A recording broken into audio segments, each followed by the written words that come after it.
Hello everyone, Jared here, and in this video I'm going to discuss Hong Kong and provide a bit of context as to what is going on there today, and why you should care if you don't already. First, a little bit of historical context.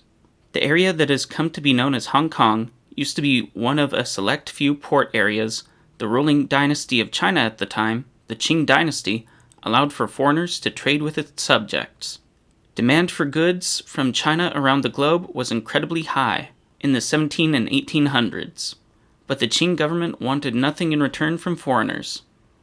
As a result, in order to create a demand for foreign goods, the British introduced opium into the country, which swiftly became a blight on the country and its economy. Relations between the two nations became worse, and eventually erupted into military conflict. In 1842, Hong Kong was ceded to the British after the end of the First Opium War, and then a bit more land after the Qing government also lost the Second Opium War.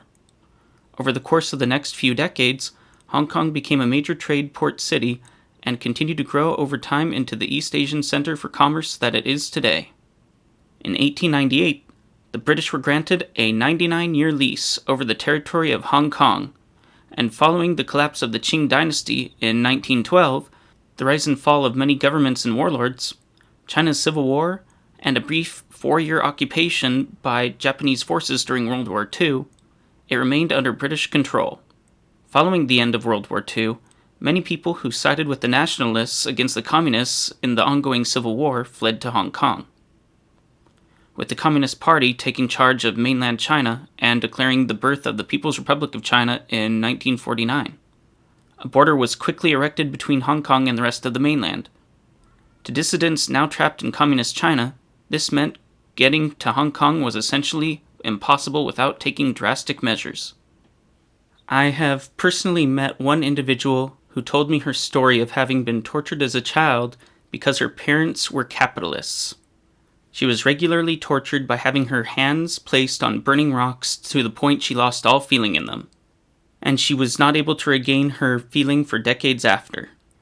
In order to survive, she was forced to eat garbage and other waste. Her hair had turned white, and she lost the ability to speak for a long time because she had destroyed her vocal cords from screaming. If all of this was not enough, she was forced to also wear a sign around her neck to display to all that she was the daughter of capitalist traders, so that no one would take pity on her upon seeing this. However, one day, she fled her captivity, knowing she would die if she was caught, and managed to swim across the Pearl River Delta and into Hong Kong for freedom. Her story is but one of countless others that have escaped from the mainland to Hong Kong. The horrors of the CCP were well known to the outside world. This is why, until Mao Zedong's rule over Communist China came to an end with his death in 1976, the free world refused to do any business with China. However, only after a couple years, something unexpected occurred. In 1978, the new leader of Communist China, Deng Xiaoping, declared 改革开放, or the reform and opening. By this point, Hong Kong was a global powerhouse, and seen as an economic beacon of hope in stark contrast to the destruction and depravity of Communist China. The sudden and unexpected change of policy from Deng's government was greeted with optimism. Business with countries around the world started to get going, and it appeared China's dark past would slowly shift into a paragon of capitalism.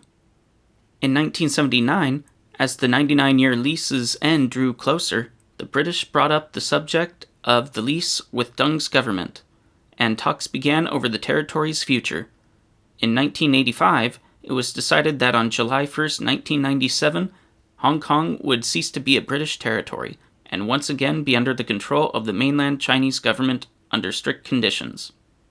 Firstly, the government was to be ruled under a one government, two systems policy, meaning that although the territory would be ceded back to the CCP, Hong Kong would continue to operate under its capitalistic system, and the CCP would not impose their socialistic ways onto Hong Kong for the next 50 years.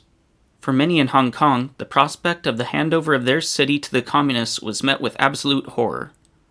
The world witnessed the Tiananmen Square Massacre in 1989, which demonstrated to all that the CCP was not changing into the open, free, and capitalistic society that they had hoped.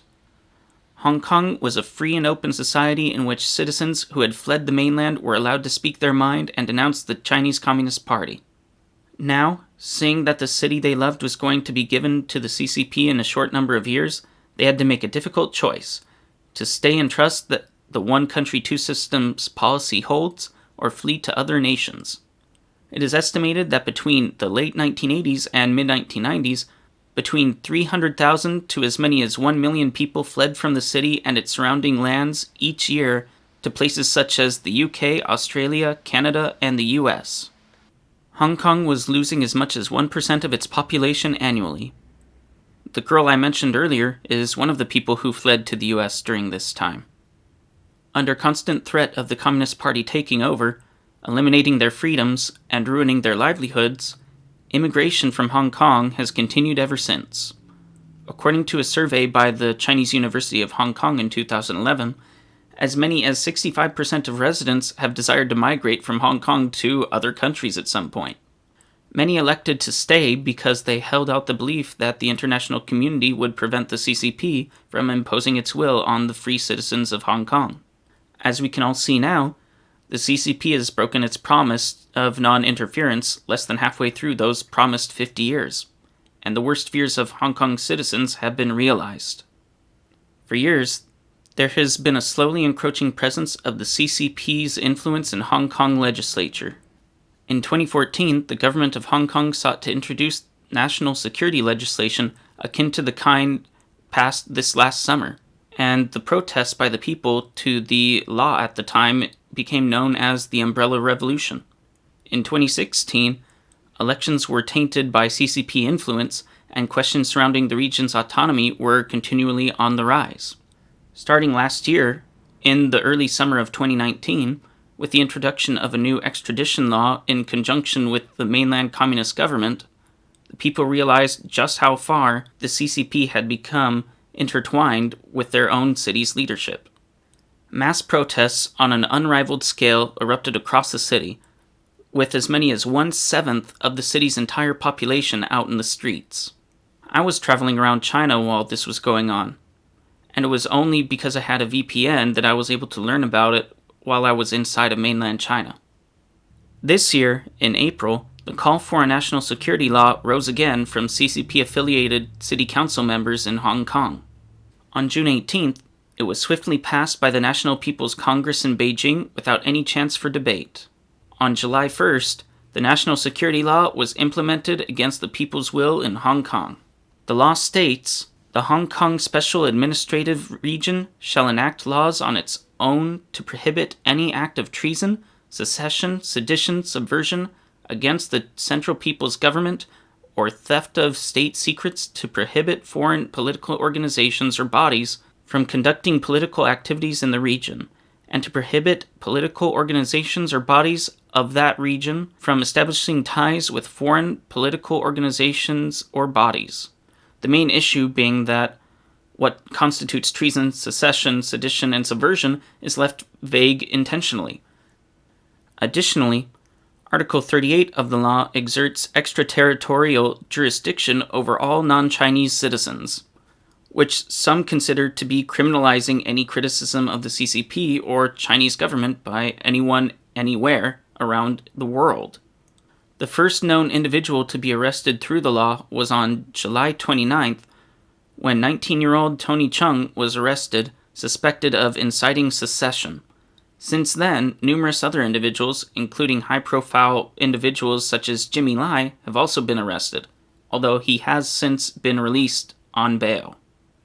Only 2 weeks ago, the government called for the first arrest of a foreigner, a U.S. citizen named Samuel Chu, for, as he states on his Twitter, "Today I woke up to the media reports that I am a wanted fugitive. My alleged crimes, inciting secession and colluding with foreign powers, under Hong Kong's national security law, except I am a U.S. citizen and have been for 25 years. The world's reaction to the takeover of Hong Kong has been swift, although I think they could still do much more. The UK, Australia, and Canada have announced that they will allow Hong Kongers born under the time of British rule to be allowed citizenship if they wish to come and emigrate to their countries. Taiwan and the US are also looking into allowing refugees from Hong Kong as well. Businesses from South Korea, Japan, and many other countries have been decoupling from China at a steadily growing rate, and this only gave them more reasons to do so. The US has announced sanctions on individuals responsible for the national security law in Hong Kong and revoked Hong Kong's special economic trade status since it's no longer considered a separately governed territory from the CCP. It is my hope that one day the people of Hong Kong will be able to taste freedom once again, but I doubt this will occur so long as the Chinese Communist Party continues to have control over the territory. However, I sincerely doubt anything short of civil war or international conflict will change it. I wish the best for the people of Hong Kong and want them to know they are not alone and that there are those who support them in the outside world. We will do what we can to bring more attention to their plight and help them however we can. Thank you again for watching this video. Please give it a thumbs up and subscribe to the channel if you have not already done so. Also, please share this channel with others so we can make the channel grow together as I continue to put out more videos.